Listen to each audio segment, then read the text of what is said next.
نحمده ونصلي على رسوله الكريم اما بعد فاعوذ باللہ من الشیطان الرجیم بسم اللہ الرحمن الرحیم۔ جیسے کہ میری بہنوں آپ سب کو معلوم ہے کہ ذوالحجہ کا چاند نظر آ چکا ہے اور کچھ ہی دنوں بعد قربانی کا عظیم دن یوم النحر بھی آ جائے گا، جس میں مسلمان سنت ابراہیمی ادا کریں گے۔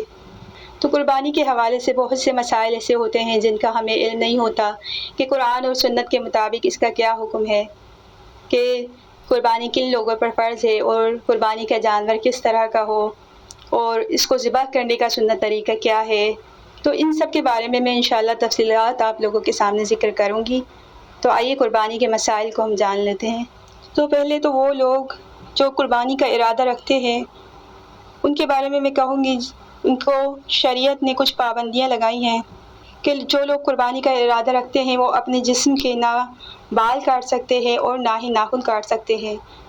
جسم کے کسی بھی حصے سے بال ہوں وہ کاٹ نہیں سکتے جب تک وہ قربانی نہ کر لیں، کیونکہ اس بارے میں حضرت ام سلمہ رضی اللہ عنہ کی حدیث آتی ہے کہ بے شک نبی صلی اللہ علیہ وسلم نے ارشاد فرمایا، جب تم ذوالحجہ کا چاند دیکھ لو اور تم میں سے کسی کا قربانی کرنے کا ارادہ ہو تو اپنے بال اور ناخن نہ کاٹے۔ اسی طرح جو لوگ قربانی کا ارادہ نہیں رکھتے اگر وہ بھی اپنے بال اور ناخن عید کے دن تلک نہ کاٹیں تو ان کے لیے مکمل قربانی کے اجر کی مانند ہے یہ بات، یعنی ان کو قربانی کا مکمل اجر ملے گا انشاءاللہ۔ اب سب سے پہلے اس بات پر آتے ہیں کہ قربانی کن لوگوں پر فرض ہے۔ تو قربانی ہر صاحب استطاعت مسلمان پر فرض ہے۔ جو استطاعت رکھتا ہے وہ قربانی کرے گا۔ اس کے لیے صاحب نصاب ہونا ضروری نہیں ہے کہ صاحب نصاب زکوٰۃ ہو ضروری، یہ بات نہیں ہے۔ جو استطاعت رکھتا ہے قربانی کرنے کی وہ قربانی اس پر واجب ہے۔ اللہ تعالیٰ کا فرمان ہے فَصَلِّ لِرَبِّكَ وَانْحَرْ، بس اپنے رب کے لیے نماز پڑھیے اور قربانی کیجیے۔ جندب بن سفیان بجلی رضی اللہ عنہ کی حدیث آتی ہے کہ وہ فرماتے ہیں کہ ہم نے ایک مرتبہ رسول اللہ صلی اللہ علیہ وسلم کے ساتھ عید الاضحیٰ کی نماز پڑھی۔ کیا دیکھا کہ کچھ لوگوں نے اپنی قربانیاں نماز عید سے پہلے ہی ذبح کر لی ہیں۔ تو نبی صلی اللہ علیہ وسلم نے جب دیکھا کہ وہ نماز ادا کرنے سے پہلے ہی ذبح کر چکے ہیں تو فرمایا، جس نے نماز ادا کرنے سے پہلے قربانی ذبح کر لی ہے تو وہ اس کی جگہ اور جانور ذبح کرے، اور جس نے ذبح نہیں کیا حتیٰ کہ ہم نے نماز پڑھ لی تو وہ اللہ کے نام پر ذبح کرے۔ تو اللہ کے نبی صلی اللہ علیہ وسلم کو ان کو ذبح کرنے کا حکم دینے سے یہ بات معلوم ہوتی ہے کہ قربانی فرض ہے۔ اگر قربانی فرض نہیں ہوتی تو اللہ کے نبی صلی اللہ علیہ وسلم ان کو دوبارہ ذبح کرنے کا حکم نہیں دیتے۔ اور دوسری حدیث جس سے قربانی کی فرضیت واضح طور پر ہمیں سمجھ میں آ جاتی ہے وہ یہ ہے کہ حضرت ابو ہریرہ رضی اللہ عنہ فرماتے ہیں کہ رسول اللہ صلی اللہ علیہ وسلم نے فرمایا، جو شخص استطاعت ہونے کے باوجود بھی قربانی نہیں کرتا تو وہ ہرگز ہماری عیدگاہ کے قریب نہ آئے۔ یعنی جو شخص استطاعت رکھتا ہے قربانی کی اور پھر بھی وہ قربانی نہ کرے تو وہ ہماری عیدگاہ کے بھی قریب نہ آئے، یعنی اتنے سخت الفاظ ہیں۔ تو اس سے معلوم ہوا کہ قربانی کرنا بہرحال فرض ہے اس مسلمان پر جو استطاعت رکھتا ہے۔ قربانی کی دو قسمیں ہوتی ہیں، ایک ہدی کہلاتی ہے اور دوسری اضحیہ کہلاتی ہے۔ ہدی وہ قربانی ہوتی ہے جو حج اور عمرہ کرنے والے افراد مکہ میں ادا کرتے ہیں، اور اضحیہ وہ قربانی کہلاتی ہے جو حج اور عمرہ کرنے والوں کے علاوہ دیگر مسلمان ذبح کرتے ہیں۔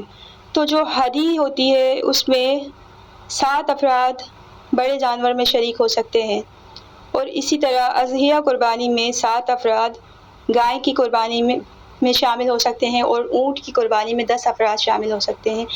اس بارے میں حدیث آتی ہے، حضرت جابر رضی اللہ عنہ حجۃ الوداع کے بارے میں ذکر کرتے ہوئے فرماتے ہیں کہ ہمیں رسول اللہ صلی اللہ علیہ وسلم نے حکم دیا کہ ہم ہر اونٹ اور گائے کی قربانی میں 7 آدمی شریک ہوں۔ یہ ہدی کی قربانی کا بیان ہے۔ اور اضحیہ قربانی کے بارے میں آتا ہے، حضرت ابن عباس رضی اللہ عنہ کی حدیث ہے کہ وہ فرماتے ہیں کہ ہم ایک سفر میں رسول اللہ صلی اللہ علیہ وسلم کے ساتھ تھے تو عید الاضحیٰ آ گئی، تو گائے میں ہم 7 اور اونٹ میں 10 افراد شریک ہوئے۔ یہ اضحیہ قربانی کا بیان ہے کہ اضحیہ میں گائے میں 7 افراد شریک ہوں گے اور اونٹ میں 10 افراد شریک ہوں گے۔ اسی طرح ایک گھر والوں کی طرف سے ایک قربانی کرنا صحیح ہے کہ وہ ایک قربانی کر سکتا ہے، یہ پورے گھر والوں کے لیے کافی ہو جائے گی۔ سیدنا ابو انصاری رضی اللہ عنہ کہا کہ رسول اللہ صلی اللہ علیہ وسلم کے دور میں قربانی کس طرح ہوتی تھی؟ تو حضرت ابو ایوب انصاری رضی اللہ عنہ نے فرمایا کہ آدمی اپنے اور اپنے گھر والوں کی طرف سے ایک بکری ذبح کرتا تھا تو وہ خود بھی کھاتا تھا اور دوسرے لوگوں کو بھی کھلاتا تھا، حتیٰ کہ لوگ ایک دوسرے پر فخر کرنے لگے۔ اب اس طرح کا حال ہو گیا ہے جس طرح کہ تم دیکھتے ہو، یعنی لوگ ایک دوسرے پر فخر کر کے ایک سے زیادہ قربانیاں کرنے لگ گئے۔ تو اس حدیث سے یہ بات واضح ہوتی ہے کہ اگر پورے گھر والوں کی طرف سے ایک قربانی کی جائے تو وہ بھی کافی ہوگی، لیکن اگر کوئی زیادہ کرتا ہے تو اس میں بھی کوئی حرج نہیں ہے، کیونکہ اللہ کے نبی صلی اللہ علیہ وسلم نے زیادہ قربانیاں بھی کی ہیں۔ ایک موقع پہ اللہ کے نبی صلی اللہ علیہ وسلم نے 100 قربانیاں کی۔ تو یہ استطاعت پر بات ہے، اگر کوئی زیادہ استطاعت رکھتا ہے تو بے شک وہ زیادہ بھی کر سکتا ہے، اس میں کوئی حرج کی بات نہیں۔ قربانی 4 قسم کے جانوروں سے ہوتی ہے، اگر ان کے نر اور مادہ دونوں ملائے جائیں تو یہ 8 قسم بنتی ہے جن سے قربانی کرنا ہوتی ہے۔ پہلے تو ایک اونٹ ہے، دوسرا گائے، بکری اور بھیڑ۔ یہ 4 قسم ہیں، ان کے نر اور مادہ دونوں کی قربانی ہو سکتی ہے، تو یہ 8 قسم کے جانور ہوئے۔ تو ان سب قسم کے جانوروں کے لیے شرط یہ ہے کہ وہ 2 دانت کے ہوں۔ البتہ بھیڑ کے جزا میں اللہ کے نبی صلی اللہ علیہ وسلم نے اجازت دی ہے کہ بھیڑ 1 سال کا بھی ذبح کر سکتے ہیں، ورنہ تمام قسم کے جانور 2 دانت کے ہونے لازمی ہیں۔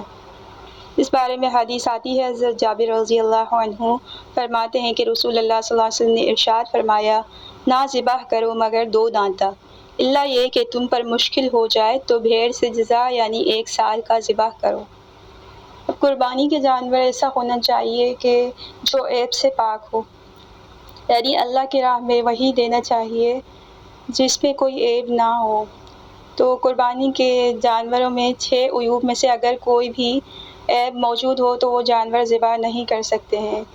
وہ 6 عیوب یہ ہے کہ ایک وہ جانور جس کا کان چھرا ہوا ہو تو اس کی قربانی نہیں ہو سکتی ہے، اور دوسرا کانا جانور جس کا کانا پن ظاہر ہو، اور تیسرا وہ ہے جو بیمار ہو، جس کی بیماری واضح طور پر ظاہر ہو رہی ہو، اور چوتھا لنگڑا جانور ہے جس کا لنگڑا پن واضح ہو، اور 5ویں قسم وہ ہے کہ جو انتہائی کمزور ہو، جس کی ہڈی میں گودا تک نہ ہو، اور 6 نمبر پہ وہ آتا ہے کہ ان 5 میں سے کوئی بھی ایسا عیب ہو جو ان 5 سے بھی بڑھ کر ہو تو ایسے جانور کی بھی قربانی نہیں ہو سکتی ہے۔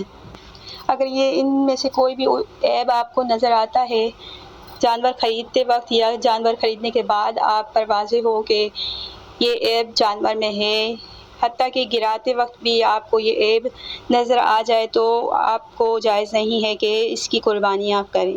اسی طرح ایک قسم جانور کی سینگ ٹوٹا ہوا ہے کہ سینگ ٹوٹے ہوئے جانور کی قربانی ہو سکتی ہے یا نہیں، تو اس بارے میں کوئی دلیل نہیں ملتی جو اس کی ممانعت پر دلالت کرتی ہو، تو سینگ ٹوٹے ہوئے جانور کی قربانی کر سکتے ہیں، کیونکہ ہمیں ممانعت کی کوئی دلیل نہیں ملتی ہے۔ تو یہ قربانی کے چند مسائل تھے۔